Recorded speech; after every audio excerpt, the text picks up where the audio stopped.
Bonjour à tous, bienvenue sur la chaîne de Plancton Curieux.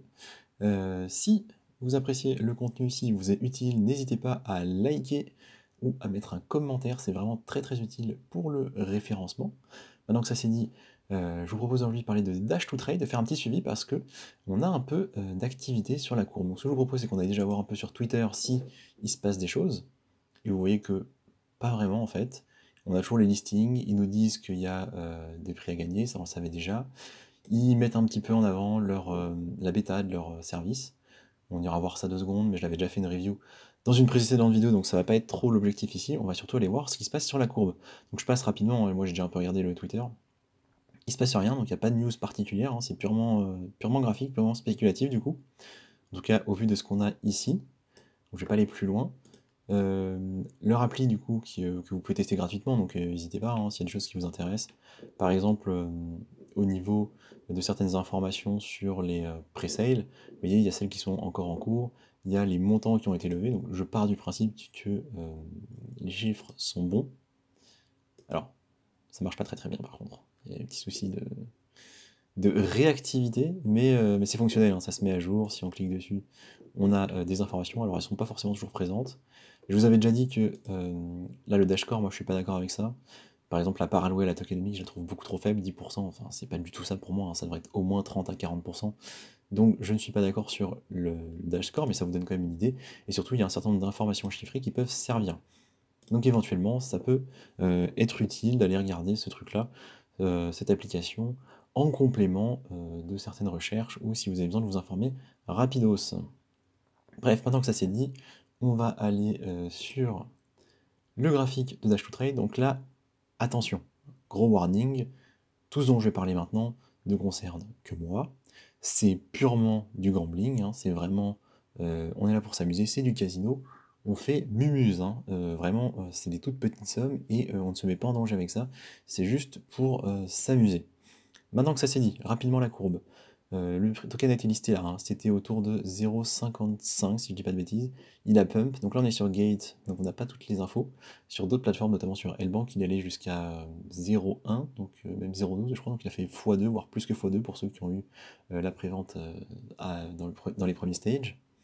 Donc je pense qu'il y a des gens qui ont pris des profits parce que c'est tout de suite redescendu. Moi, je vous avais dit, j'avais mis des ordres à 0,3, donc 0,03 bien sûr, 0,2 et 0,1. Entre-temps, j'ai mis d'autres ordres, et notamment, je me suis fait avoir, je vous montre rapidement, dans cette zone-là, là, il arrange pendant un moment au début, et vu que j'étais dessus, je me suis fait avoir. Hein. Donc là, je me suis dit, ah tiens, dis donc, il y a un range, là, il se passe des choses. Donc j'ai pris un ordre plus ou moins au milieu, vers 37, 38, et en fait, il a un tout petit peu rebondi et il a complètement dégringolé. Donc là, je me suis fait avoir. Bon, j'avais mis une toute petite somme, hein, rien du tout, rien de problématique. Et voilà, faites toujours attention, hein, tout le monde fait des erreurs, ça arrive vraiment à tout le monde. Et si j'avais voulu me préserver de cette erreur-là, j'aurais mis un stop loss. Bref, enfin stop loss, j'aurais vendu parce qu'en fait j'ai acheté en spot. Hein. Tous les achats que je fais là, que je vous montre, que je vous partage, sont faits en spot, hein, comme ça si le token va trop bas, j'en aurai toujours en réserve, partant du principe qu'un jour il servira à quelque chose, donc il aura une certaine valeur. Maintenant, bien évidemment, faites ce que vous voulez, rien de tout ça n'est un conseil. Donc comme je vous ai dit, après j'ai rien fait comme achat, j'ai juste gardé les ordres que j'ai mis, il est descendu, remonté, continue à redescendre, et donc arrivé dans cette zone, moi j'avais déjà pensé à d'autres ordres, parce que je pensais qu'il allait rebondir plus ou moins dans la zone autour des 10$. Donc en fait j'ai pris des ordres entre 20 et 8 pour être précis. Donc j'avais 20 déjà, j'avais 10, j'ai mis 17, j'ai mis 15, j'ai mis 13 et j'ai mis 8$. Donc vous voyez en allant jusqu'ici que tous mes ordres jusqu'à 13 ont été pris. Donc il reste un ordre ouvert à 10, un ordre ouvert à 8, hein, encore plus bas. Sauf que voilà, depuis quelques heures là, il a décidé de s'activer un petit peu. Il y a des gens qui s'intéressent au token, manifestement, sur du trading. Mais vous voyez, les volumes sont revenus un peu à la hausse. Et on a eu cette très belle bougie là de 50%. C'est juste complètement dingue. Donc moi j'ai pas vendu, hein, je vous le dis. Moi ma stratégie c'est d'attendre qu'on remonte sur ces niveaux-là. Je vise en fait, si je devais faire une zone, j'ai pas pris le bon, c'est pas grave. Je vise la zone entre 40 et 50. Moi c'est ça que j'attends. Est-ce que ça arrivera un jour? Aucune idée, hein. Il y a vraiment aucune certitude là-dessus. Mais voilà, moi j'attends ça.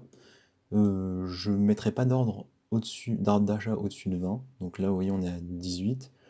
C'est tout à fait possible qu'on continue à descendre. Comme je vous l'ai dit, j'ai encore des ordres à 10 et à 8. Peut-être que je rechargerai là autour de 13, hein, dans cette zone-là. Si je me sens d'en rajouter une louche. Mais faites très très attention, hein, tout peut arriver sur ce genre de token. En plus, on va arriver en clôture pour les cryptos, là, vu que c'est dans quelques heures la fin de la semaine. Donc tout peut arriver, vraiment, faites très très attention. Mais voilà, peut-être dans cette zone-là, je remettrai, je vous le dis, je vous tiendrai au courant de comment ça se passe pour moi, parce que là, vous voyez, j'ai l'impression, et on est arrivé là, on a rebondi là, bon, on est redescendu un peu, mais ça m'a l'air d'être une zone qui est pas trop mal, là, entre 9 et 14, donc peut-être autour de 13, je remettrai moi. S'il part, tant pis. Mais voilà, je voulais juste vous donner cette information. Il y a de la volatilité, il se passe des choses, peut-être qu'on va enfin avoir un réveil. Ce serait pas incohérent, on a déjà vu ce genre de scénario euh, sur des tokens qui viennent d'être listés. Une grosse baisse comme on a eu là, pendant 3-4 jours. Et si je mets en daily, si je mets en daily, on a eu nos 3 jours de baisse. À vrai dire, même le premier, hein, je le considérerais comme un jour de baisse. Et ensuite, on a eu des pumps. C'est vraiment arrivé plusieurs fois. Alors, c'est absolument pas une règle, hein. Ça veut absolument pas dire que c'est ce qui va se passer là. Mais moi, pour m'amuser, c'est le scénario que je joue, et donc je vous le partage. Et vraiment, c'est plus à titre de divertissement qu'autre chose. Donc voilà, je vous tiendrai au courant de comment ça se passe pour moi. Faites très très attention à vous et à vos investissements. Merci de m'avoir écouté, et je vous dis à la prochaine.